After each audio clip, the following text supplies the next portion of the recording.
This group of friends ends up at the wrong place, and they get covered in goo. Sounds like a good time to me. So we start with the prologue, and the first thing I see is some disgusting stuff boiling in a pot. Then someone with gloves comes and starts stirring. Oh wait, those aren't gloves. The person is just white. Like pure white. The year is 1974, by the way. The person is now pouring the liquid from the pot into a wax mask, while her son is eating cereal. Then her husband brings in their other son who is kicking and resisting. In the process of all that, the mask falls to the floor and breaks. They finally manage to strap him to the chair. He scratches his mom and she lands a slap on his face. Then we fast forward to the present day. Two ladies, Carly and Paige, are at a restaurant looking at vacancies in the newspaper. Carly's boyfriend, Wade, comes in and Paige excuses them. She goes out to meet her own boyfriend, Blake, in the car, who seems to be more interested in learning the lyrics to a song than talking to her. Me, if I had a girlfriend. They eventually talk though, and a little more than that. Can't relate. Back at the restaurant, some two guys join Carly and her boyfriend. One of them is Nick, Carly's brother, and the other is Dalton, who just won't stop filming. All six of them are now driving to a football game. Paige and her boyfriend in his truck in front, and the other four in the smaller car behind. As they're driving, the guys behind see that Paige,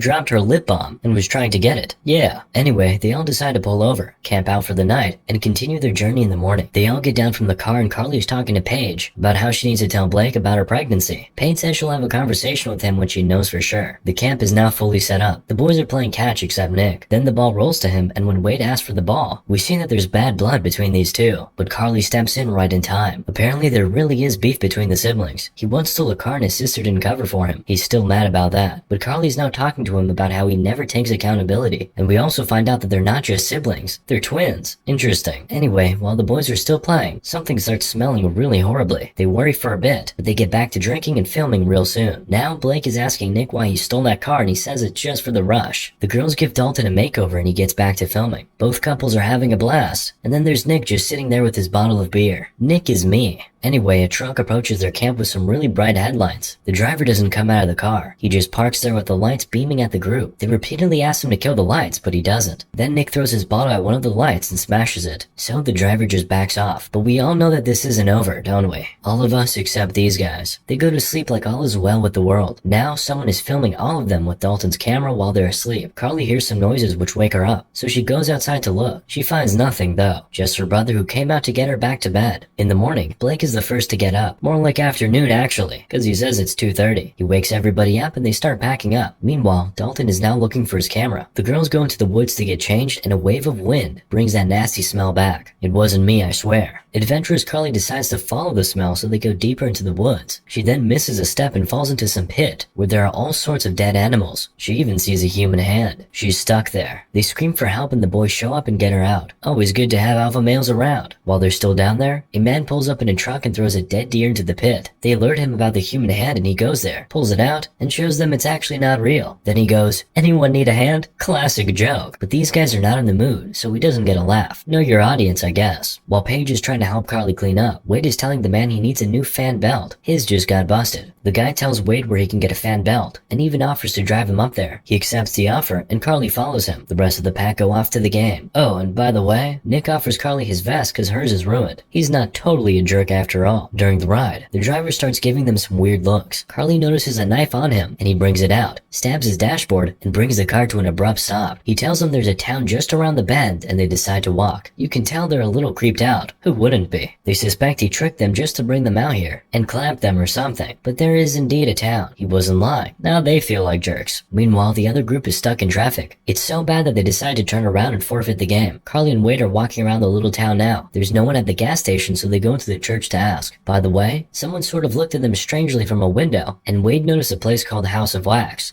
Where do I know that name from? Oh, the title of the movie. A funeral is going on at the church, so they mouth their apologies and go back out. While they're out, one of the bereaved comes out and they apologize for walking in like that and explain that they're not from here, and we're only looking for the guy at the gas station. As coincidence would have it, he's the guy at the gas station. The man lashes out at them though, and goes back to the church. He comes back a few seconds later and apologizes for lashing out, and tells them he'll be with them at the gas station in like 30 minutes. While they have some time on their hands, they decide to go check out the House of Wax. Someone is in there sculpting a body, but he's in the basement, so they don't see him when they go in, but he hears them come in. By the way, the sign said closed, but that didn't didn't stop them, which they'll soon instantly regret. Wade is in awe of the House of Wax, but then says he can't recognize any of the wax figures. Aren't there supposed to be famous people in a wax museum, he asks? I thought so too. He'll come to understand why there isn't later. Carly notices some newspaper articles framed and hanging on the walls. All of them are about a woman named Trudy. She's the owner of the place. Wade sees a dog and thinks it's a wax figure too, but this one is real. It barks at him and runs away. That startles him and he falls to the ground. Carly gets a good laugh out of that. There's also a piano here that is in wax. Wade plays some notes on it as Carly discovers some artwork sculpted and painted by a guy named Vincent. Carly now goes to a mirror. She wipes it and looks in it, and she sees someone looking in through the window from the mirror. Wade goes out to check the thing, but of course he sees nothing. While she's inside alone, Wade knocks on the window and that startles her, so she pushes a wax figure down and runs straight out. She didn't even care that she broke the neck of the poor wax guy. Now we see Nick and Dalton taking a leak when Blake comes and asks them to go pick up Carly and Wade, cause he and Paige want some alone time. Okay, rein it in, cowboy. Carly and Wade are now at the gas station trying to get a fan belt themselves, since the man hasn't come out from the funeral yet. While they're there, Wade asks Carly why her brother has beef with him, but she says Nick just has beef with everybody. She goes on telling Wade about how he would get into trouble when they were younger, and their parents would always compare Nick to her, so he started referring to himself as the evil twin, and Carly the good twin. Anyway, Wade can't find a 15-inch fan belt, so he says he'll just make do with the 16. Take it from me, every inch counts. As he takes it, the man shows up and asks, you plan on stealing it? But nah, Carly is the good twin. She can't do evil. Wade apparently already left money on the counter for it, but he complains that he didn't find the right size. The man says he has a 15-inch at the house, which is only a few blocks away, and they can go get it. Wade is reluctant, but Carly seems pretty enthusiastic, so they go. They're having a conversation about the House of Wax on their way, and he's telling them about Trudy, who owns the place, Vincent, who was one of her boys, and Dr. Sinclair, Trudy's husband, who was working in the big city until his license got revoked and he had to move to this little town. They started life afresh here, had kids, and all was going great until Trudy had a cyst in her brain and basically started going crazy. Dr. Sinclair had to strap her to the bed, and she would scream so loudly that the entire town could hear. Don't read that out of context. Being a doctor, he got so depressed that he couldn't save her, so he clapped himself. Their boys were taken to foster homes. I don't need to tell you that this is the family from the prologue, do I? Anyway, now they're at the house. He offers to drive them back to where their friends will pick them up, so Carly waits in the car while Wade goes in with him to use the bathroom. We now see Nick and Dalton in Blake's truck, and from their conversation, we find out that it was actually Dalton who stole a car, and Nick only covered for him. A real stand-up guy, I see. At the house, Wade finishes using the bathroom, and instead of him just going back outside and being with his girlfriend, his nosy self decides to go into one of the rooms and start touching things. It's some sciencey stuff, and then he sees a general surgery certificate hanging on the wall with the name Victor Sinclair.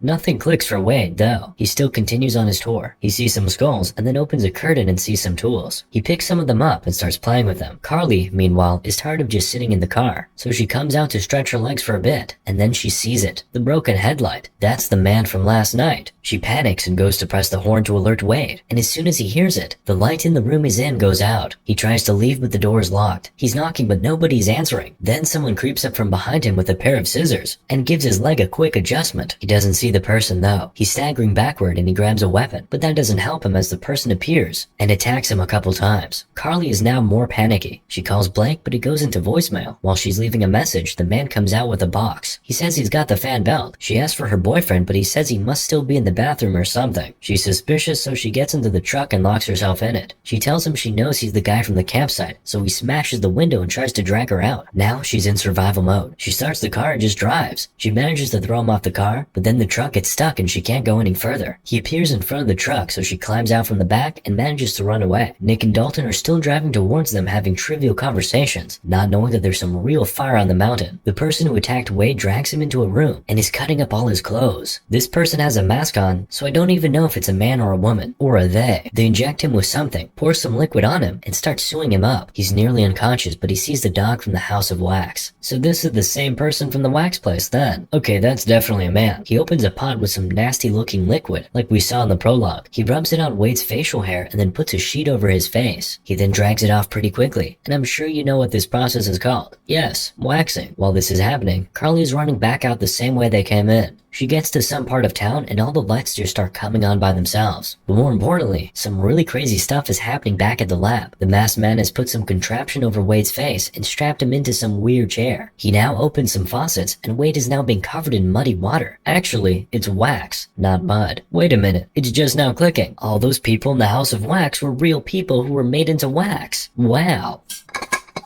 You think that's crazy? Listen to this. Carly runs into the church to ask for help, and she finds out that they're all wax figures too. All of them, including the priest. There was never any funeral earlier in the day. The sounds they heard were coming from a record player. Wow. She sees a flyer that says the funeral is for Trudy Sinclair, and she looks into the casket and sees Trudy herself, but in wax. While she's still taking all this in, the man from the truck comes into the church, and the first thing he says is, "I'm sorry, Mama. These people just have no respect." So my suspicion is confirmed. He is Trudy's son, the one from the prologue. His name is Bo. He's walking around the church looking for Carly, but he doesn't find her. He's just about to leave when he stops and goes to check one more place. Under the priest's robe. There she was. She feels his hands on her face, so she screams and darts out. He chases after her, catches up with her, and pushes her to the ground. While he has her pinned to the floor, she notices someone looking from a window. She screams for help, but nothing. Dalton and Nick arrive at that little body of water where Carly and Wade stopped earlier, so they come down and do the remaining journey on foot. Meanwhile, Bo is carrying Carly into the gas station. He puts on some rock music and takes her into the basement where he straps her to a chair, just like he was strapped in years ago, duct tape and all. Nick and Dalton arrive at the gas station while all this is happening. Carly hears their voice and tries to scream, but Bo threatens her with a knife to her throat. The boys check around trying to see where the music is coming from, but they find nothing, so they leave the gas station and split to go check out other places. Not a good idea to split at this time, boys. While Dalton sights the house of wax and starts walking towards it, Bo, at the gas station, literally glues Carly's mouth shut and leaves her in the room. I want to remind you guys at this point that while all this is happening to Carly, her best friend is breaking it down at the campsite. This is why I never engage in such activities. It's so destructive. Back at the gas station, Bo goes outside and meets Nick, who tells him he's looking for his sister. Bo says he hasn't seen them, but Nick insists they must have been here since that's the only gas station in town. While Bo is trying to get Nick to leave and go to his house, Carly is struggling and trying to get her brother to see her. She's putting her finger up through a hole, and Sinclair goes and chips it off with a pair of pliers. Damn, Nick still did not notice though, because he can't hear her scream. Now they're walking away from the gas station and towards the house while Carly is trying to get the glue off her mouth. She successfully does and screams Nick's name. The moment they hear her voice, Bo attacks Nick with a knife, but Nick ducks and lands 2 blows on his face. Sometimes it's good to have a bad boy brother. Nick runs into the gas station and locks Bo out of it, then goes to attend to his sister downstairs. Meanwhile, Dalton is entering the house of wax now. He calls out for Carly and Wade, but nobody answers, because obviously they're not there. Oh wait, Wade is there, but that's Wax Wade. His eyes are moving, but he can't talk or move any other part of his body. Dalton is trying to get the wax off him while Wade is trying to use his eyes to send a message to him that somebody is coming, but he doesn't get the message, and the masked man comes from behind and tries to hit Dalton. He misses and slices off a huge part of Wade's face. Dalton is trying to run away now, but the man catches up with him, throws him down the stairs, and cuts off his head with 2 eerie-looking knives. Wait, you mean Dalton is dead just like that? What? Back at the gas station, Nick has managed to free his sister, and they see Bo driving off. Nick tries to call the police, but the telephone is basically useless. Carly tells Nick about how everyone here is wax, but she noticed there was one woman in one building who was alive, so they go to that house. But they find out that she isn't even alive. She's a wax figure who has been programmed to move the curtain like that every few seconds. Let's go back to the campsite for a bit. These two are still hanging out. How long does this process take anyway? I'd have no idea. Truth is, Paige just wants to talk. But before they can start conversing, the music went off, so Blake first went to attend to that. While he's there, he picks up the phone and listens to the message Carly left him hours ago. Now he knows there's trouble. Inside the tent, Paige turns off the light. Then she sees someone coming into the tent. She thinks it's Blake, but it's not. It's the masked man. She screams and runs out of the tent, only to find out that her boyfriend had his neck adjusted. Oh, these guys are really just dropping like flies now, huh? Paige is now running for dear life. More like jogging for dear life, honestly. She goes to some dark places and hides, but as she crouches there, all the lights come on. She finds some phones in a box, but none of them work. She grabs a pipe to use as a weapon and is now looking out for the assailant. She can grab my pipe anytime. But all of a sudden, she feels a stab on her foot. Someone is stabbing her from the holes on the floor. She runs downstairs and goes to hide in a car, but the man finds her. When he opens the door, she hits him on the face, but it doesn't do much damage to his wax mask. She runs and hides behind a car and he keeps chasing her. She looks up through the window to check where he is and boom, the pipe she was holding goes right through her forehead. That's it. She's clapped. He goes and makes a video of him removing the pipe from her forehead with Dalton's camera. I've recorded similar videos of my pipe. So back to Nick and Carly. They're walking around this creepy town and trying to figure things out. Nick breaks into a store and gets a bow and some arrows from one of the wax figures. And in a few seconds, Bo appears and starts shooting at them. They run away and into a cinema where a movie is playing. He follows them. The cinema hall is full of wax figures, so it's not so easy to catch them among the crowd. But he eventually finds Carly where she's sitting and shoots at her. But but she ducks right in time. Nick then shoots an arrow at him from behind and he falls to the ground. He gets back up and shoots again, but he misses again. He steps out of the cinema and there Nick is waiting for him with his bow and arrow. He shoots one straight into Bo's chest and down he goes. They take his gun and search his pockets, but there's nothing there. They go back to the truck to retrieve Carly's phone, but they don't find it there. So they go into the house. Inside the house, Carly finds some pictures and newspaper articles about the twins. Apparently, they were conjoined twins. While she's looking through that, Bo comes into the house with the arrow still in his chest and arm. He goes to the kitchen and is pulling them out while Carly is hiding, and Nick is exploring the other rooms in the house. While all that is happening, the other Sinclair twin, his name is Vincent, by the way. Yes, that Vincent from the artwork, pulls up in a truck carrying Wade's and Paige's body. Bo talks a bit about how mom would be proud, and he ends up saying, "There's two more. We still got a lot of work to do." Bo finds a picture on the floor and figures people are in the house. Then Nick appears from behind Carly and leads her into a room down the stairs into the basement where there are some machines. They're trying to find the light switch, so they're just flicking every switch they see. Unbeknownst to them, those switches control a bunch of lights in the town. The twins see those lights go on and off and figure the twins are down there. You see what I did there? They eventually find the light switch though, and they also find the place where Wade was waxed. So now they confirm that he has been clapped too. While they're still trying to mourn, Vincent comes and attacks them with his knives, but they manage to set the place on fire and escape. They go upstairs into the house of wax and they find Bo there. He and Nick get in a fist fight, and I'll be honest with you, Nick is getting his butt kicked, but he managed to tug at the arrow in Bo's chest. That doesn't do the damage though, as he manages to still stab Nick in the leg, but Carly comes and hits him in the face repeatedly with the baseball bat she has been holding. Oh, and by the way, the fire from downstairs is getting up now and everything is melting. Vincent shows up and goes straight to his brother's lifeless body. Then he lets out a cry and starts chasing Carly, who's running upstairs through the melting wax. He follows her into the room she's hiding in. He literally tears through the door and starts attacking her. She's trying to talk her way out of getting clapped, but it doesn't stop Vincent. Fortunately though, Nick shows up at the right time and attacks him. Vincent is now trying to stab Nick, but Carly comes, takes the knife off Nick's leg, and stabs Vincent with it. Carly, the good twin who had never done anything wrong before, has clapped 2 men today alone. The siblings are now trying to make their way out of the house, which is basically now a melting ruin. They manage to tear through the wall and crawl out at the right time, so they stand outside and watch the entire house go up in flames. More like go down in flames though, considering everything was melting. The next day, the whole place is littered with police and ambulances. Carly is asking how nobody knew about what was going on here, and the sheriff is saying this town is hard to get to, and has pretty much been off the map for years. Nick and Carly are transported in the ambulance, and Nick shows his sister that he had stolen Dalton's camera from the cops. But the drama's not over yet. The sheriff receives a call from a subordinate who ran a search on the Sinclair family, and apparently there weren't just 2 sons, there were 3. Can you guess the third one? Yes, that guy. The one who brought them into the town in the first place. It would appear he's the one who brings people into the wax town and hands them to his brothers to do as they please. So simple math tells me that he has orchestrated it all, broke the fan belt and showed up at the perfect time and played angel by offering them help, only to lead them to the doom of 4 of their friends. Carly sees him on their way out while she's in the ambulance and he waves at her. The nerve. The audacity. Moral of the story? Waxing is dangerous. Just shave. With today's sponsor Manscaped. Just kidding. I got you.